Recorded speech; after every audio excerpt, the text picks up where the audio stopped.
Scooter ఒకటి కొనివ్వండి, electric scooter, electrical EV scooter ఒకటి కొనివ్వండి. ఇంట్లోనే ఛార్జ్ చేసుకుంటాడు, తిరుగుతాడు. నీకు ఈవీ స్కూటర్ కొనివ్వమంటాను, ఎలక్ట్రికల్ది. దాన్ని అయితే నేను ఇంట్లోనే ఛార్జ్ చేసుకోవచ్చు, ఖర్చు కూడా తక్కువ ఉంటుంది. ఇమీడియట్ కొనిస్తాను, 2-3 రోజులు తెప్పిస్తారు. కలెక్టర్ టచ్లో ఉండి. నువ్వేం చదువుకున్నావు? 10th class sir. 10th class. 10th class చదువుతున్నావా? అయిపోయింది సార్. ఏమా అయిపోయింది సార్. ఇప్పుడు ఏం చేస్తున్నావు? ఇప్పుడు ఖాళీ సార్, ప్రస్తుతానికి ఏం చేయలేకపోతున్నాను, ఇంట్లో కూర్చుంటున్నాను సార్. ఇంటర్మీడియట్కి ఎందుకు పోలేదు? అంటే ఇంకో పరీక్ష ఉందని ఆగాను సార్. ఏమా? ఇంకో పరీక్ష ఉంది సార్. చదువుకోవాలి కదా, పట్టుదలగా ఉండాలి. నీకు 6,000 రూపాయలు వస్తుందా? నీకు వస్తుంది సార్. 6,000 వస్తాం. ఇప్పుడు ఏం కావాలంటావు నువ్వు ఏమన్నా చేయడానికి? నాకు ఎక్కడికైనా దూరాలు వెళ్ళినప్పుడు బ్యాటరీ బండి సార్, నాకు ఏదన్నా చేసుకోవడానికి. ఇతనికి కూడా ఒక ఈవీ స్కూటర్ కొనిచ్చేయండి. సో దట్ నేను ఈవీ స్కూటర్ కొనిమ్మంటాను, నువ్వే ఛార్జ్ చేసుకొని నువ్వు వెళ్ళొచ్చు, నేను చేయమంటాను.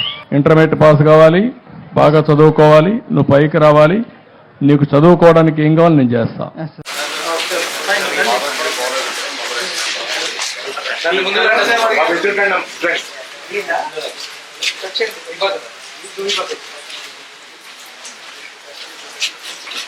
ఇంకోటి ఉందా?